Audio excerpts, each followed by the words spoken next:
ઝોહરાન નામદાનીએ તાજેતરની અંદર એવી માંગણી કરી કે કોહિનૂર હીરો ભારતનો છે અને ભારતને એકદમ સન્માનની સાથે પાછો આપવો જોઈએ. ન્યુયોર્કના મેયર ઝોહરાન નામદાનીએ તાજેતરની અંદર એવી માંગણી કરી કે ભારતનો જે કોહિનૂર ડાયમંડ લંડનમાં પડેલો છે એને ભારતને સન્માન સાથે પાછો આપી દેવો જોઈએ. હવે એમણે આ કોહિનૂર ડાયમંડ વિશેની જે માંગ કરી એટલે કોહિનૂર ડાયમંડ ફરીથી ચર્ચામાં આવ્યો છે. તો કોહિનૂર ડાયમંડ વિશે હું તમારી સાથે વાત કરીશ, એના ઇતિહાસ વિશે વાત કરીશ, કારણ કે એનો ઇતિહાસ ભારતની સાથે જોડાયેલો છે. તો આના વિશે વાત કરીશ. મારું નામ રાજેશ શાહ છે અને તમે જોઈ રહ્યા છો ગુજરાતના સૌથી મોટા ડિજિટલ ન્યૂઝ પ્લેટફોર્મ ખબરછે.com. વર્ષોથી કોહિનૂર ડાયમંડ ચર્ચામાં છે અને એવું કહેવામાં આવે છે કે આ ભારતમાંથી મળેલો અને એ પછી અંગ્રેજોની પાસે ગયો અને અત્યારે લંડનમાં આ કોહિનૂર ડાયમંડ છે અને ભારતે પોતે પણ અનેક વખત આ કોહિનૂર ડાયમંડ પાછો માંગ્યો છે. હવે ન્યુયોર્કના મેયર મૂળ ભારતીય ઝોહરાન નામદાનીએ તાજેતરની અંદર એવી માંગણી કરી કે કોહિનૂર હીરો ભારતનો છે અને ભારતને એકદમ સન્માનની સાથે પાછો આપવો જોઈએ. હવે આ કોહિનૂર ડાયમંડના ઇતિહાસ વિશે વાત કરું. કોહિનૂરનું જે નામ છે એ તો બહુ પાછળથી પડ્યું. એ પહેલાં એના જુદા જુદા નામો હતા. હવે કોહિનૂરને પર્શિયન ભાષાની અંદર મૂન ઓફ લાઇટ એટલે પ્રકાશનો પર્વત એવું કહેવામાં આવે છે.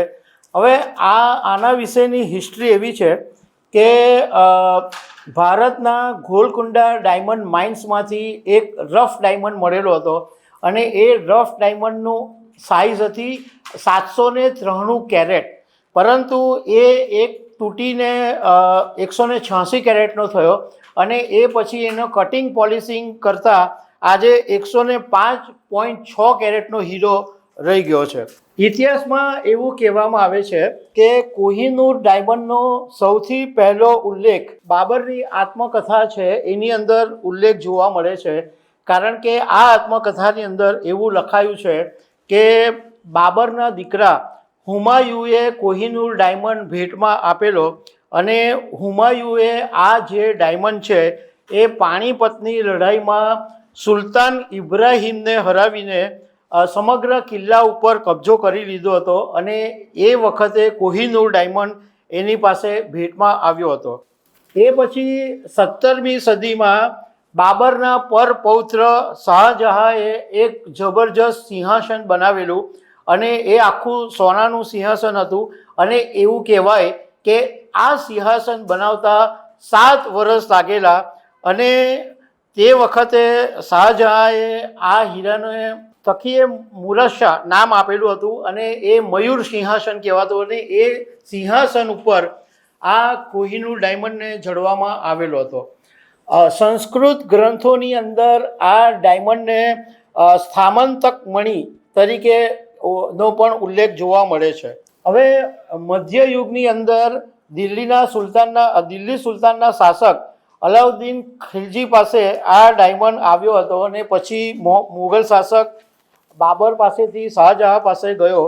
એ પછી 1719માં પર્શિયન શાસક નાદિર શાહે ભારત ઉપર આક્રમણ કરીને કોહિનૂર ડાયમંડ એ લઈ ગયો હતો અને ત્યારે આ ડાયમંડને જોઈને નાદિર શાહ એટલો બધો ખુશ થઈ ગયો હતો અને એણે એના મોઢામાંથી એવું નીકળી ગયું કોહ એ નૂર અને એ પછી કોહિનૂર ડાયમંડ તરીકે ઓળખાવ્યો.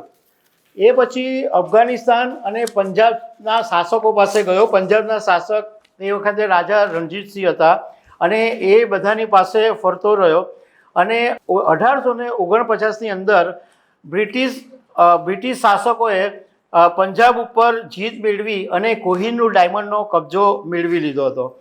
આ ડાયમંડને રાણી વિક્ટોરિયાને આપવામાં આવ્યો અને આ ડાયમંડ જે છે એ પછી કટ કરવામાં આવ્યો. એ પહેલાંની હિસ્ટ્રી એવી છે કે ઔરંગઝેબે પાસે જ્યારે આ ડાયમંડ આવ્યો ત્યારે એણે વેનિસ શહેરના એક હોર્ટેશા બોર્ઝીમાને આ ડાયમંડ કટ કરવા માટે કીધું કે ડાયમંડ કટ એન્ડ પોલિશિંગ કરીને સરસ ડાયમંડ બનાવ.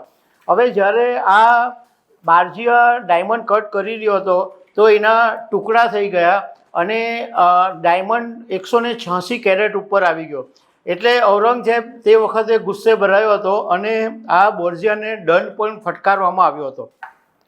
આ જે કોહિનૂર ડાયમંડ છે એ ઓવલ બ્રિલિયન કટ કરીને 105.6 કેરેટનો કરી દેવામાં આવ્યો છે અને અત્યારે લંડનના ટાવર ઓફ લંડનની અંદર રાખવામાં આવેલો છે અને ક્વીન મધરના ક્રાઉનની અંદર આ ડાયમંડ જડાયેલો છે.